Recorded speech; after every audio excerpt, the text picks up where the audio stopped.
Dr. Sarah Mitchell stood in the sterile hallway of St. Mary's General Hospital, her hands trembling as she clutched the termination letter. 23 years of dedicated service, countless lives saved, and endless nights spent caring for patients had all come to this moment. The words on the paper blurred through her tears, but the message was clear: her employment was terminated effective immediately. The hospital corridor buzzed with its usual activity. Nurses rushed past with medication carts, doctors discussed cases in hushed tones, and the familiar beeping of monitors created a symphony she had grown to love over the decades. But today, it all felt different. Today, she was no longer part of this world she had devoted her life to. Sarah's mind drifted back to the events that led to this devastating moment. It had started 3 weeks ago when she made the decision that would change everything. Mrs. Elena Rodriguez, an elderly woman without insurance, had arrived at the emergency department in critical condition. Her heart was failing, and she needed immediate surgery that would cost hundreds of thousands of dollars. The hospital's board of directors had made it clear that they couldn't afford to provide expensive procedures to uninsured patients anymore. The healthcare system had become increasingly focused on profit margins rather than patient care. Insurance companies dictated treatment options, and hospital administrators worried more about financial statements than healing. Sarah had watched this transformation with growing concern, but she had always found ways to work within the system to help her patients. Mrs. Rodriguez was different, though. The 72-year-old grandmother reminded Sarah of her own mother, who had passed away 5 years earlier. Elena had the same gentle eyes, the same weathered hands that spoke of a lifetime of hard work and sacrifice. When Sarah looked at her, she saw decades of struggle, of raising children on minimum wage jobs, of choosing between medicine and groceries. The medical team had stabilized Elena temporarily, but everyone knew she needed surgery within days or she would die. Her family gathered around her bedside, speaking in rapid Spanish, their faces etched with worry and desperation. Elena's daughter, Maria, worked 2 jobs as a housekeeper and had no insurance coverage for her mother. The family had already sold their car and borrowed money from relatives just to pay for Elena's medications over the past year. Dr. Patterson, the hospital's chief administrator, had been clear in his directive. "We cannot perform this surgery without payment guarantees," he had told Sarah during their tense meeting in his oak-paneled office. "The hospital is already operating in the red this quarter. We have shareholders to answer to, and the board is breathing down my neck about reducing charity care." Sarah had argued passionately for Elena's case. She presented medical evidence, spoke about the hospital's mission statement hanging on the wall behind Patterson's desk, and reminded him of their oath to do no harm. But Patterson remained unmoved, his eyes focused on spreadsheets and profit projections rather than the human face of their patient. That night, Sarah couldn't sleep. She paced her small apartment, thinking about Elena lying in that hospital bed, her breathing becoming more labored with each passing hour. Sarah had entered medicine to save lives, not to watch people die because they couldn't afford treatment. The Hippocratic oath she had taken 25 years ago echoed in her mind: first, do no harm. The next morning, Sarah made a decision that would cost her everything. She scheduled Elena's surgery without approval from the administration. She assembled her trusted surgical team, all of whom had worked with her for years and respected her judgment.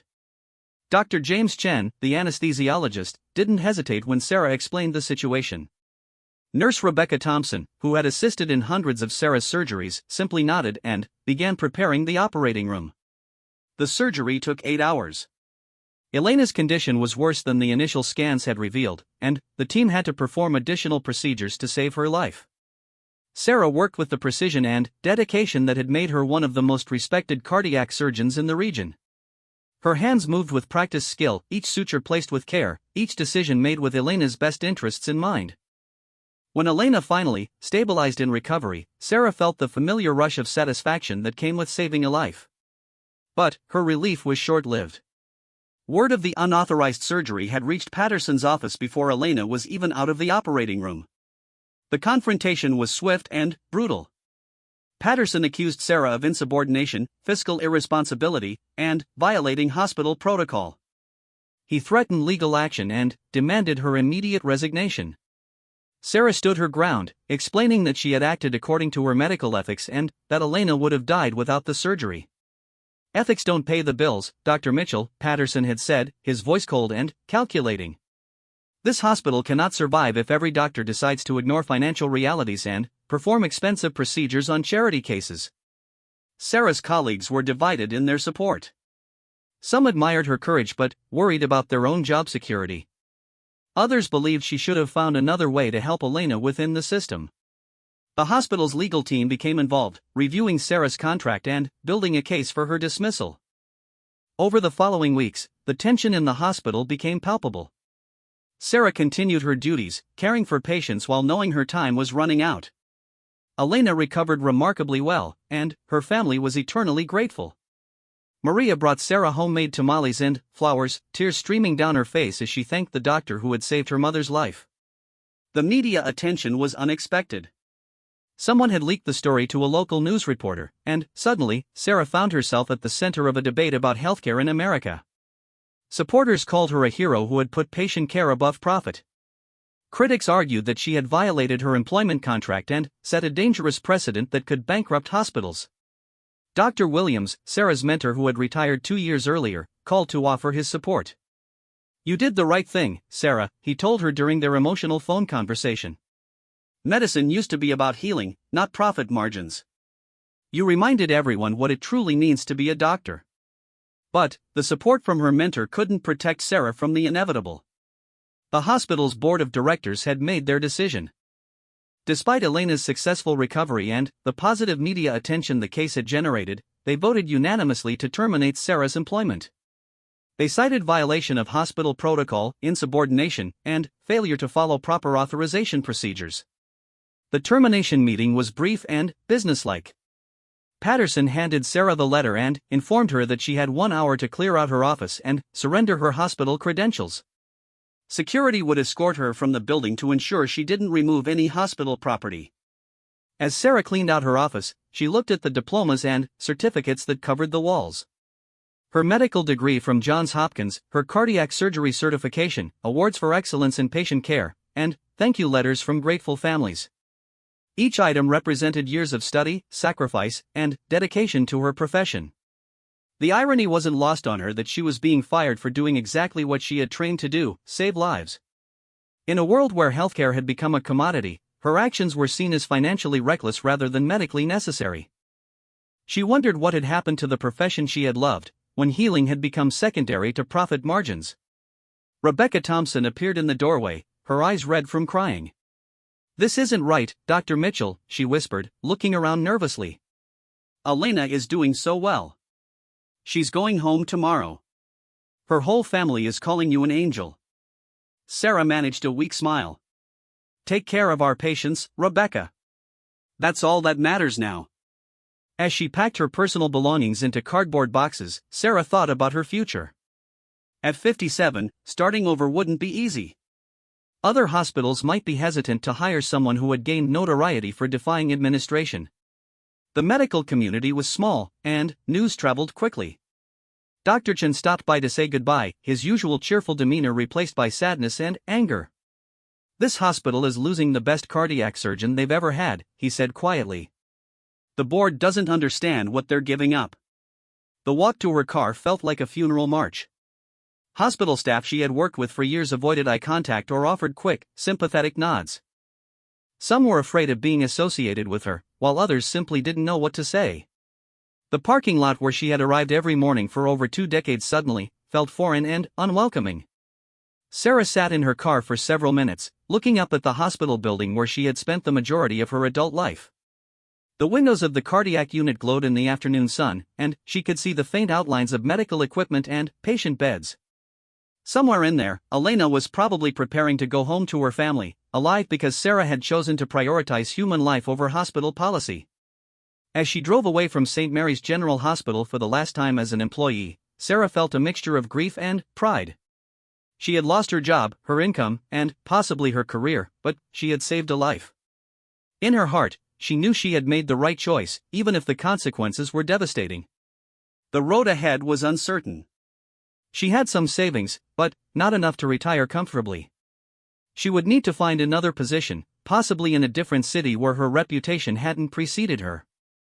The thought of starting over at this stage of her life was terrifying, but Sarah had faced challenges before and survived. That evening, Sarah sat in her apartment, still wearing her scrubs out of habit. The termination letter lay on her kitchen table, next to a thank you card from Elena's family. The contrast between the cold, legal language of her dismissal and the heartfelt gratitude of the family she had helped couldn't have been starker. Her phone rang constantly throughout the evening. Reporters wanted statements, colleagues called to express support or concern, and former patients reached out after hearing the news. The story had spread beyond the local community, touching a nerve in a healthcare system that many felt had lost its way. Sarah turned off her phone and stood on her balcony, looking out at the city lights. Somewhere out there, Elena was probably tucking her grandchildren into bed, alive to see another day because one doctor had refused to let financial considerations override medical ethics. For Sarah, that knowledge would have to be enough, even as her professional world crumbled around her. The night air was crisp, carrying the sounds of a city that never slept. Emergency sirens wailed in the distance, heading toward hospitals where doctors and nurses continued their work of healing and saving lives. Sarah wondered if any of those medical professionals would face the same impossible choice she had confronted, and what they would do when profit margins clashed with patient care. As she prepared for bed, Sarah looked at herself in the bathroom mirror. The stress of the past few weeks had aged her, adding lines around her eyes and silver to her hair. But her conscience was clear. She had acted according to her training, her ethics, and her humanity. Whatever came next, she could face it knowing she had remained true to the principles that had guided her throughout her medical career. 3 months had passed since Sarah's termination from St. Mary's General Hospital, and the weight of unemployment had settled heavily on her shoulders. Her savings account dwindled with each passing week as she struggled to maintain her modest lifestyle on unemployment benefits that barely covered her basic expenses. The medical community had proven to be smaller and more connected than she had hoped, and her reputation as a doctor who defied hospital administration had followed her to every job interview. Sarah spent her mornings sending out resumes and cover letters to hospitals across the country, each application requiring her to explain the circumstances of her termination from St. Mary's. The responses were politely worded rejections that cited budget constraints or the need for doctors with different specializations, but Sarah knew the real reason. Hospital administrators were wary of hiring someone who had demonstrated a willingness to put patient care above financial considerations. The irony of her situation wasn't lost on her. In a profession dedicated to saving lives, she was being punished for doing exactly that. The healthcare industry had evolved into a complex business where medical decisions were increasingly influenced by insurance coverage, profit margins, and shareholder interests. Doctors who challenged the system, even for the most humanitarian reasons, were seen as liabilities rather than assets. Dr. Williams called regularly to check on her emotional state and offer encouragement. During one of their weekly conversations, he shared stories from his own career about the gradual transformation of medicine from a calling into a business. "When I started practicing 40 years ago," he told Sarah, "we made treatment decisions based solely on what was best for the patient. The financial aspects were handled by others, and we were trusted to use our medical judgment." Sarah found herself questioning everything she had believed about her profession. Had she been naive to think that ethical considerations should override financial ones? Was she an idealist living in a world that had moved beyond such luxuries? The doubt gnawed at her, especially during the long, sleepless nights when she wondered if she would ever practice medicine again. The media attention had been both a blessing and a curse. While her story had resonated with the public and sparked important conversations about healthcare ethics, it had also made her a controversial figure within the medical establishment. Some doctors privately supported her actions but were afraid to speak publicly for fear of jeopardizing their own careers. Elena Rodriguez had become an unexpected source of strength during this difficult period. Despite barely speaking English, Elena would call Sarah every week to check on her, speaking through her daughter Maria, who translated their conversations. The elderly woman had recovered completely from her surgery and was back to her normal activities, caring for her grandchildren and helping Maria with household tasks. "My mother says you are her angel," Maria would tell Sarah during these calls. "She prays for you every day and asks God to bless you for giving her more time with her family." These conversations provided Sarah with emotional sustenance when everything else seemed hopeless. Elena's gratitude reminded her why she had entered medicine in the first place and reinforced her belief that she had made the right choice, regardless of the personal cost. The financial strain was becoming increasingly difficult to bear. Sarah had always lived modestly, but her income as a cardiac surgeon had allowed her to save for retirement and enjoy occasional luxuries. now she found herself calculating the cost of groceries and postponing necessary repairs to her aging car. The stress of financial insecurity was foreign to her, and she gained new appreciation for the struggles faced by patients like Elena who had to choose between medical care and basic necessities. One particularly difficult morning, Sarah received a letter from her mortgage company warning of potential foreclosure if she didn't catch up on her payments within 30 days.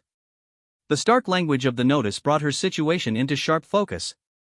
She had devoted her adult life to helping others, and now she faced the possibility of losing her home because she had refused to let a patient die for financial reasons. Sarah began considering alternatives to traditional hospital employment. She explored opportunities in free clinics, rural health centers, and international medical missions. These positions offered lower salaries and less prestige than her previous role, but they aligned more closely with her values and might provide a path back into active medical practice. Dr. Patricia Reeves, who ran a free clinic in the city's poorest neighborhood, offered Sarah a part-time position that would barely cover her basic expenses.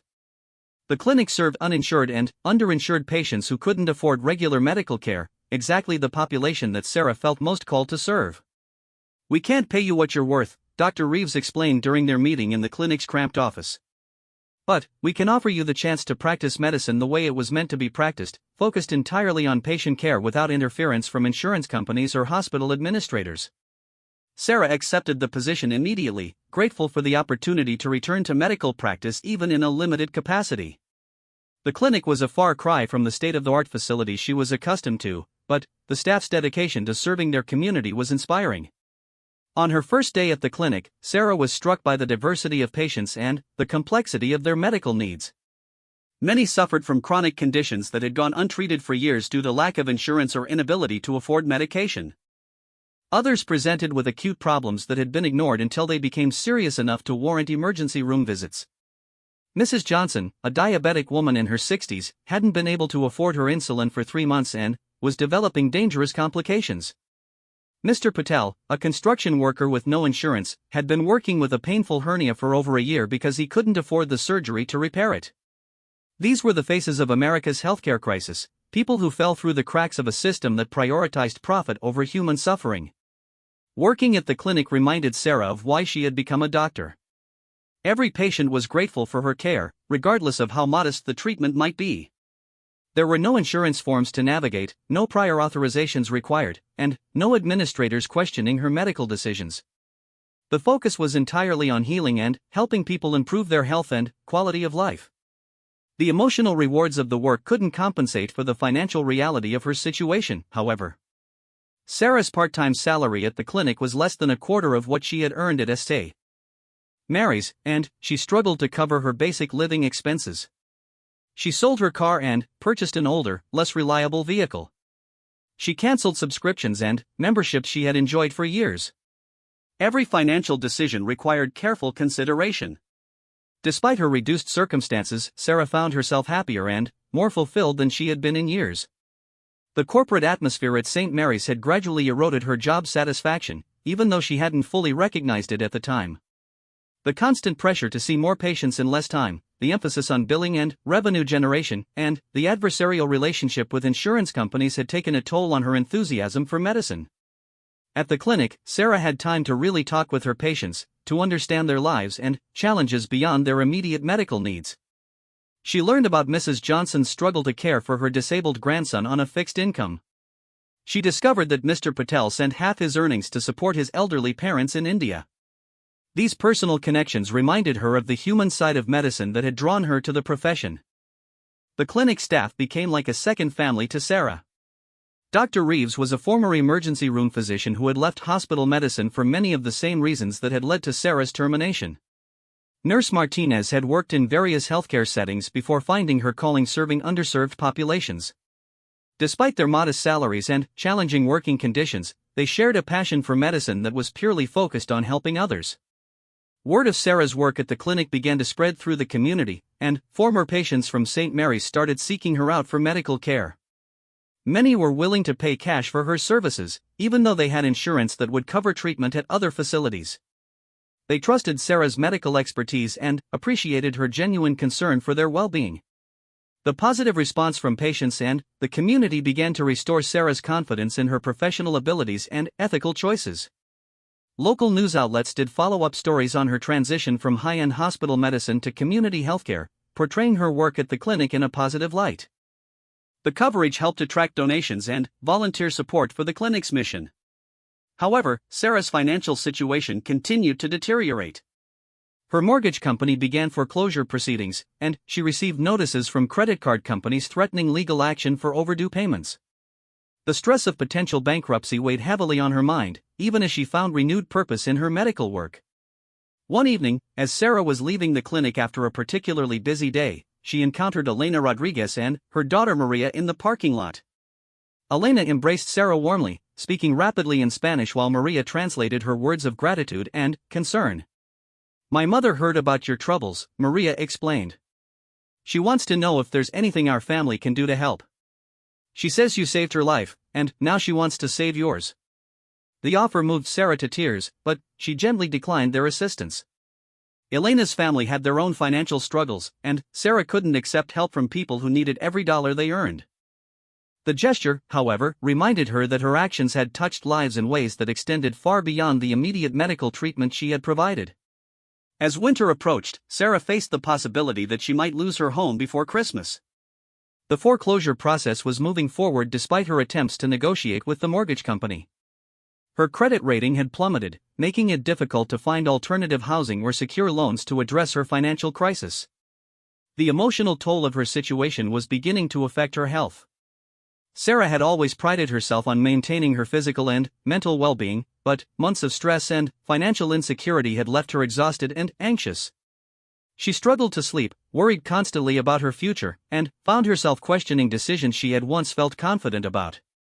Dr. Williams suggested that Sarah consider bankruptcy as a way to get a fresh financial start, but the idea of declaring herself unable to pay her debts felt like another professional failure. She had worked hard throughout her career to build a solid financial foundation, and the thought of losing everything because she had tried to save a patient's life seemed fundamentally unfair.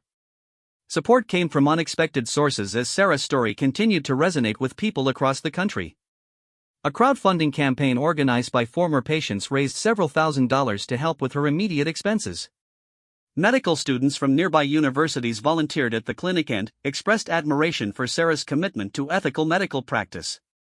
The contrast between the support from ordinary people and the rejection from medical institutions was striking. Patients understood intuitively that Sarah had acted heroically, while hospital administrators saw her as a liability. This disconnect highlighted the growing gap between the public's expectations of healthcare and the business realities that drove medical decision-making. As her financial situation reached a critical point, Sarah began exploring more drastic options.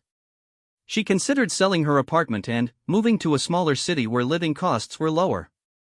She looked into international medical missions that would provide housing and basic necessities in exchange for volunteer medical services. The idea of leaving the country where she had built her career was painful, but it might be her only option for continuing to practice medicine. The uncertainty about her future was perhaps the most difficult aspect of Sarah's situation.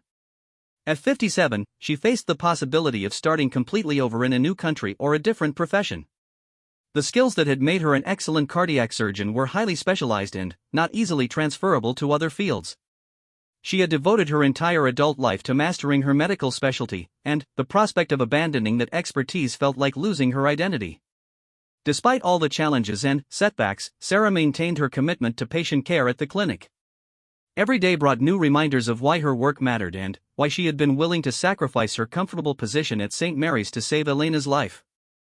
The gratitude of patients who finally received medical care they couldn't afford elsewhere reinforced her belief that medicine should be about healing rather than profit. The foreclosure notice arrived on a cold November morning, giving Sarah exactly 30 days to vacate her apartment. She stared at the legal document with numb disbelief, realizing that her worst fears were becoming reality. After months of attempting to negotiate payment plans and extensions, the mortgage company had lost patience with her financial struggles. Sarah sat at her kitchen table, surrounded by boxes she had begun packing, and tried to process the magnitude of her situation. The apartment that had been her sanctuary for 15 years would soon belong to someone else. The walls that held memories of quiet evenings after long surgeries, celebrations of successful operations, and peaceful moments of solitude would no longer provide her shelter. The irony of her circumstances struck her once again. She had dedicated her life to healing others, yet she was powerless to heal her own broken situation. The medical knowledge that had saved countless lives offered no remedy for financial ruin brought on by standing up for her principles. Dr. Reeves at the clinic had offered to let Sarah stay in the small apartment above the medical facility, but the space was barely large enough for one person and had no real kitchen or comfortable living area. Sarah appreciated the gesture but knew it could only be a temporary solution while she figured out her next steps. The stress of impending homelessness began affecting Sarah's ability to concentrate on patient care. During consultations, her mind would wander to questions about where she would live, how she would store her belongings, and whether she could maintain her professional appearance without a stable living situation. She found herself making notes to ensure she didn't forget important medical details, something that had never been necessary during her years of hospital practice. Elena Rodriguez continued her weekly phone calls, and, during one conversation, Maria mentioned that her mother had been having nightmares about Dr. Sarah living on the streets. Elena had heard about the foreclosure through the close-knit community network and was deeply troubled by the news. She instructed Maria to invite Sarah for dinner every evening, insisting that the doctor who had saved her life should never go hungry. Sarah was touched by Elena's concern but politely declined the dinner invitations. She couldn't burden a family that was already struggling financially, even though their generosity represented the kind of human kindness that had drawn her to medicine in the first place. The fact that Elena, who had so little, was willing to share what she had with Sarah demonstrated a level of compassion that seemed increasingly rare in the world. The media attention that had initially helped bring donations to the clinic also attracted criticism from unexpected quarters. Some members of the medical community argued that Sarah's situation proved that doctors who ignored financial realities were destined for failure. They claimed her story demonstrated why medical professionals needed to work within existing systems rather than challenging them through individual acts of defiance. Dr. Patterson, the hospital administrator who had fired Sarah, gave an interview to a medical journal in which he defended the hospital's decision. "St. Mary's General Hospital serves thousands of patients every year," he stated. "We cannot jeopardize our ability to provide care to the majority of our patients by making financially irresponsible decisions for individual cases." Dr. Mitchell's actions, while well-intentioned, could have threatened the hospital's viability and ultimately harmed more people than they helped. Reading Patterson's comments in the journal was like receiving a fresh wound. Sarah understood his perspective from a business standpoint, but she struggled to accept the idea that Elena's life was expendable in the name of fiscal responsibility. The fact that Patterson could speak so clinically about letting a patient die for financial reasons reinforced Sarah's belief that the healthcare system had lost its moral compass. The approaching deadline for leaving her apartment forced Sarah to make difficult decisions about her possessions. 23 years of accumulated belongings had to be sorted into categories: essential items she could store in the small space above the clinic, things that could be sold to raise desperately needed cash, and everything else that would have to be donated or discarded. The process of dismantling her life was emotionally exhausting. Each item held memories and represented different phases of her career and personal growth. Medical textbooks from her residency, awards from professional organizations, photographs with colleagues, and gifts from grateful patients all told the story of a successful career that had ended abruptly when ethics and economics collided. Sarah's most treasured possessions were the thank you letters from patients and families over the years. Hundreds of handwritten notes expressed gratitude for successful surgeries, compassionate care during difficult times, and the personal attention Sarah had provided beyond her medical expertise. Reading through these letters reminded her of the lives she had touched and the difference her work had made in the world. Among the letters was a recent edition from Elena's family, written in Spanish with an English translation attached. Elena's granddaughter had written about how happy she was to still have her grandmother alive to teach her traditional cooking recipes and family stories. The letter described Elena's improved health and her daily prayers of gratitude for Dr. Sarah. Such heartfelt appreciation provided emotional strength during Sarah's darkest moments. The storage unit Sarah rented to hold her belongings was a depressing concrete box that represented the reduction of her life to its most essential elements. As she loaded boxes into the small space, she reflected on how material possessions that had once seemed important were revealed to be just objects when faced with real hardship. The expensive furniture, artwork, and decorative items that had filled her apartment meant nothing compared to her need for shelter and security. Moving into the apartment above the clinic was a humbling experience. The space consisted of a single room with a small bathroom and kitchenette, furnished with basic items that previous occupants had left behind. The walls were thin, allowing sounds from the clinic below to drift upward throughout the day and evening. Sarah could hear conversations between staff members, the ringing of phones, and the general bustle of medical practice that continued around the clock. Living above her workplace eliminated the boundary between Sarah's professional and personal life in a way she had never experienced before. She would wake up to the sounds of the clinic opening, fall asleep to the conversations of evening staff, and often found herself going downstairs in her pajamas when she heard urgent voices or commotion that suggested a medical emergency. The loss of privacy and personal space was difficult to accept, but Sarah gradually found comfort in being so close to the work that gave her life meaning. When she couldn't sleep due to worry about her future, she could walk downstairs and review patient files or prepare for the next day's appointments.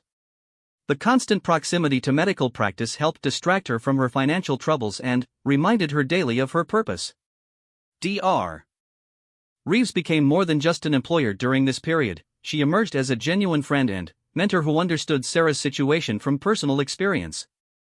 Patricia had also left high-paying hospital work to serve underinsured populations, though her transition had been voluntary rather than forced. She shared stories of the adjustment period and offered practical advice for living on a dramatically reduced income. "The first year is the hardest," Patricia told Sarah during one of their evening conversations in the clinic's break room. "You're grieving the loss of your old life while trying to build something new. But, eventually, you'll discover freedoms you never knew you were missing. When medicine isn't about money, it becomes purely about healing again." Sarah wanted to believe Patricia's optimistic perspective, but her immediate concerns made it difficult to focus on long-term benefits. Her credit cards were maxed out, her savings account was empty, and she barely earned enough at the clinic to cover food and transportation costs. The financial pressure was constant and overwhelming, making it hard to appreciate the philosophical advantages of her current situation. The holiday season approached with particular poignancy for Sarah, who had always enjoyed the festivities and traditions that marked the end of each year. This year, however, she had no money for gifts, no home to decorate, and no family gatherings to attend. The contrast between her current circumstances and previous holiday celebrations highlighted how dramatically her life had changed in just a few months. Elena's family invited Sarah to spend Thanksgiving with them, and this time, she gratefully accepted. The Rodriguez apartment was small and crowded, filled with 3 generations of family members who had gathered to express gratitude for their blessings. Despite their modest means, they prepared a feast of traditional foods and welcomed Sarah as an honored guest. During the meal, Elena's great-granddaughter asked Sarah why she looked sad when everyone was celebrating. Through Maria's translation, Sarah explained that she was grateful to be sharing the holiday with such a wonderful family. Elena responded by taking Sarah's hands and speaking directly to her in Spanish, her eyes filled with emotion. "My mother says you are part of our family now," Maria translated. "She says families take care of each other, and you took care of her when no one else would. She wants you to know that you will never be alone as long as we are alive." The warmth and acceptance Sarah felt at the Rodriguez family gathering provided a stark contrast to the cold rejection she had experienced from the medical establishment. These people, who had little material wealth, offered her something more valuable than money: unconditional love and belonging based on shared humanity rather than professional status or financial capability. The evening spent with Elena's family helped Sarah recognize that her definition of success and security had been too narrow. She had measured her worth by her income, her professional reputation, and her material possessions, but the Rodriguez family valued character, compassion, and loyalty above all else. Their perspective challenged her to reconsider what truly mattered in life. As November turned to December, Sarah began receiving inquiries from medical organizations and hospitals that had heard about her story. Some were curious about her experience, others were interested in her perspective on healthcare ethics, and a few even seemed to be considering employment opportunities. The renewed attention gave her hope that her professional exile might not be permanent. Dr. Jennifer Walsh from City General Hospital called to discuss a potential position in their emergency department. The hospital was located in a different state, which might provide distance from the controversy surrounding Sarah's termination from St. Mary's. The salary would be lower than her previous position, but significantly higher than her clinic earnings.